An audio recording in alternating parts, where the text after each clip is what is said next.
नमस्कार दोस्तों, आप सभी का स्वागत है अपने चैनल एग्जामिट्यूट में। 26 नवंबर डेली करंट अफेयर की इस क्लास में मोस्ट इंपोर्टेंट क्वेश्चन आपके लिए लेकर आए हैं। यहां से आपके एग्जाम में क्वेश्चन देखने को जरूर मिलेंगे। दोस्तों आखिरी तक बने रहिए हमारे साथ इस क्लास में। और आपने कितने क्वेश्चन के सही आंसर किए हैं हमें अपना स्कोर शेयर जरूर कीजिए। चलिए क्लास शुरू करते हैं। क्वेश्चन नंबर 1, 2018 से 18 नवंबर को आयुष मंत्रालय से संबंधित कौन सा दिवस मनाया जाता है। आपके पास ऑप्शन है इस प्रकार। ऑप्शन ए नेचुरोपैथी दिवस, ऑप्शन बी होम्योपैथी दिवस, ऑप्शन सी एलोपैथी दिवस या ऑप्शन डी इनमें से कोई नहीं। जल्दी से आंसर कीजिए दोस्तों क्वेश्चन नंबर 1 का। इसका सही आंसर है दोस्तों ऑप्शन ए नेचुरोपैथी दिवस। डिटेल में जान लेते हैं इसके बारे में। आयुष मंत्रालय 18 नवंबर को नेचुरोपैथी चिकित्सा दिवस मनाया जाता है। यह दिवस पहली बार 2018 में मनाया गया था। यह आहार और जीवन शैली को संशोधित करके बीमारियों को रोकने का प्रयास करता है। 5 नवंबर को आयुर्वेदिक दिवस, 11 फरवरी को यूनानी दिवस और 4 जनवरी को सिद्ध दिवस और 10 अप्रैल को विश्व होम्योपैथी दिवस के रूप में मनाया जाता है। अगले क्वेश्चन की तरफ चलते हैं दोस्तों। क्वेश्चन नंबर 2, भारत के किस केंद्रीय मंत्रालय ने पहली बार भूमि प्रबंधन प्रणाली LMS के लिए एक पोर्टल लॉन्च किया है। आपके पास ऑप्शन है इस प्रकार। ऑप्शन ए वित्त मंत्रालय, ऑप्शन बी रक्षा मंत्रालय, ऑप्शन सी शिक्षा मंत्रालय या ऑप्शन डी इनमें से कोई नहीं। जल्दी से आंसर कीजिए दोस्तों क्वेश्चन नंबर 2 का।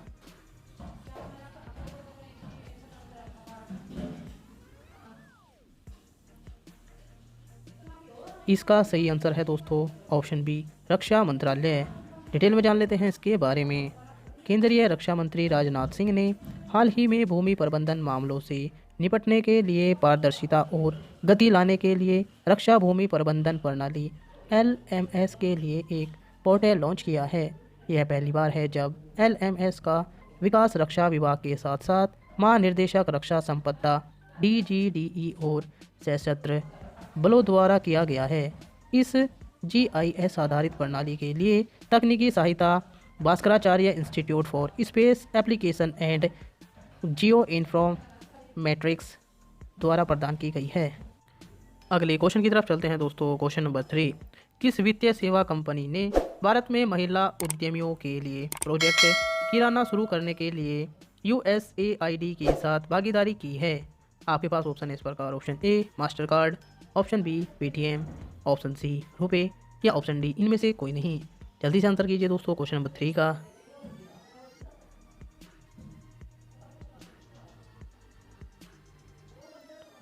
इसका सही आंसर है दोस्तों option A master card. Detail में जान लेते हैं इसके बारे में।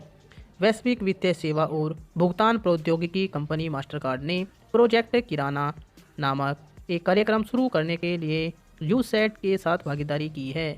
इस कार्यक्रम के तहत संगठनों का लक्ष्य वित्तीय समावेशन का विस्तार करना है और उन महिलाओं को डिजिटल भुगतान को अपनाने के लिए प्रोत्साहित करना है जो किराना की दुकानों का संचालन करती है, जिससे उनकी आय बढ़ाने में मदद मिलेगी। पायलट चरण में लगभग 3000 महिलाओं को उत्तर प्रदेश में नामांकित किया जाएगा।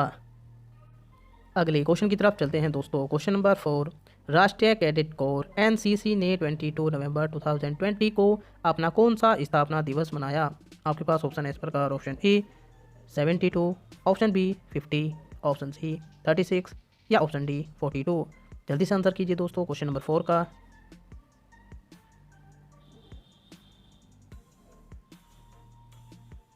इसका सही आंसर है दोस्तों ऑप्शन ई 72। डिटेल में जान लेते हैं इसके बारे में। राष्ट्रीय कैडेट कोर NCC ने 22 नवंबर 2020 को अपना 72वां स्थापना दिवस मनाया है। इस समारोह में राष्ट्रीय वीरता दिवस पर वीर वीरों को श्रद्धांजलि अर्पित की गई, जिन्होंने अपना जीवन का सर्वोच्च बलिदान दिया। यह नई दिल्ली में अपने मुख्यालय के साथ सशस्त्र बलों की युवा शाखा है। एकता और अनुशासन इसका आदर्श वाक्य है। अगले क्वेश्चन की तरफ चलते हैं दोस्तों। क्वेश्चन नंबर 5, भारत का पहला मार्स गार्डन किस राज्य में खोला जाएगा। आपके पास ऑप्शन इस प्रकार। Option A Madhya Pradesh, option B Maharashtra, option C Uttarakhand या ऑप्शन डी उत्तर प्रदेश। जल्दी से आंसर कीजिए दोस्तों क्वेश्चन नंबर 5 का।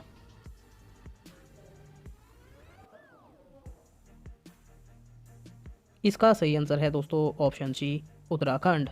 डिटेल में जान लेते हैं इसके बारे में।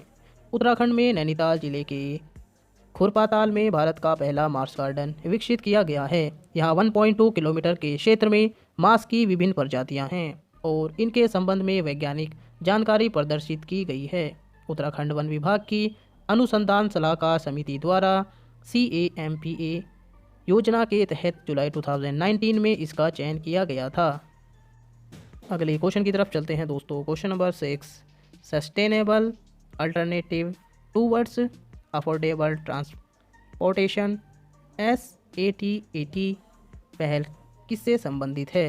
आपके पास ऑप्शन है इस प्रकार। ऑप्शन ए सौर ऊर्जा उत्पादन, ऑप्शन बी जल विद्युत उत्पादन, ऑप्शन सी संपीड़ित बायोगैस उत्पादन या ऑप्शन डी स्वच्छ भारत अभियान। जल्दी से आंसर कीजिए दोस्तों क्वेश्चन नंबर 6 का।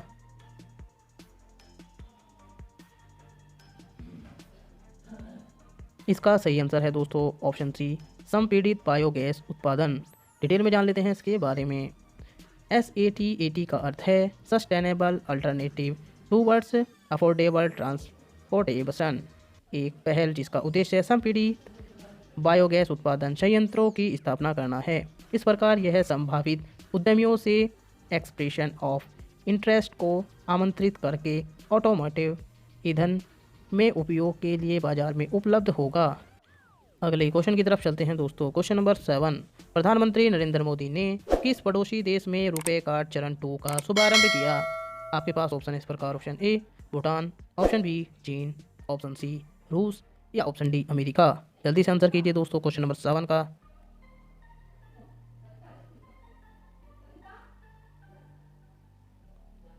इसका सही आंसर है दोस्तों ऑप्शन ए भूटान। डिटेल में जान लेते हैं इसके बारे में।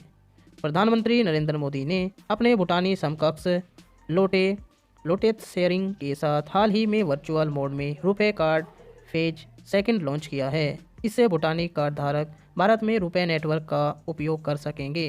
पिछले साल प्रधानमंत्री मोदी की भूटान यात्रा के दौरान परियोजना का चरण 1 शुरू किया गया था, जिसके द्वारा भारत के आगंतुक भूटान में ATM और point of sale POS terminal तक पहुंच प्राप्त कर सकते हैं।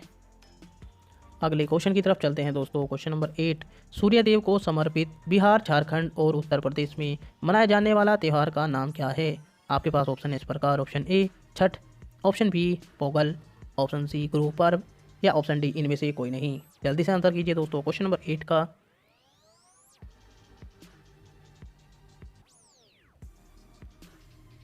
इसका सही आंसर है दोस्तों ऑप्शन ए छठ। डिटेल में जान लेते हैं इसके बारे में। सूर्यदेव को समर्पित छठ पूजा नाम का 4 दिवसीय त्यौहार पूरे बिहार, झारखंड और उत्तर प्रदेश में नवंबर में मनाया जाता है। देश भर से भक्त उपवास करते हैं, सूर्य भगवान की प्रार्थना करते हैं और नदी में डुबकी लगाते हैं। यह इन राज्यों और पड़ोसी देश नेपाल के कुछ हिस्सों में मनाया जाने वाला सबसे बड़े त्योहारों में से एक है।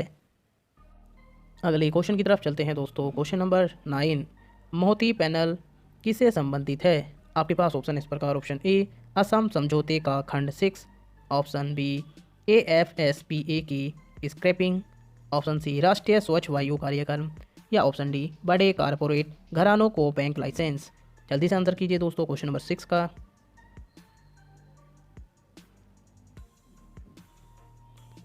इसका सही आंसर है दोस्तों ऑप्शन डी बड़े कारपोरेट घरानों को बैंक लाइसेंस।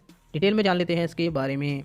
भारतीय रिजर्व बैंक RBI ने भारतीय निजी क्षेत्र के बैंकों के स्वामित्व और कॉरपोरेट ढांचे पर मौजूदा दिशा निर्देशों की समीक्षा करने के लिए 5 सदस्यीय आंतरिक कार्यदल का गठन किया है और बड़े कारपोरेट घरानों को बैंक लाइसेंस जारी किए हैं। हाल ही में समिति ने भारत में बैंक लाइसेंसिंग के बारे में एक रिपोर्ट प्रस्तुत की है। अगले क्वेश्चन की तरफ चलते हैं दोस्तों। क्वेश्चन नंबर 10, इसे भारत के नियंत्रक और महालेखा परीक्षक CAG के रूप में नियुक्त किया गया। आपके पास ऑप्शन है इस प्रकार। Option A Nitin Gadkari, option B Girish Chandra Murmu, option C Rameshwar Chauhan या ऑप्शन डी RK माथुर। दोस्तों आप सभी को पता है क्वेश्चन ऑफ द डे का आंसर आपको कमेंट बॉक्स में करना होता है। आपने कितने क्वेश्चन के सही आंसर किए हैं हमें अपना स्कोर कमेंट बॉक्स में शेयर जरूर कीजिए। दोस्तों अगर आपको हमारी वीडियो पसंद आ रही है तो लाइक कीजिए, शेयर कीजिए और चैनल को सब्सक्राइब करना न भूलें। बने रहिए हमारे साथ। जय हिंद, धन्यवाद।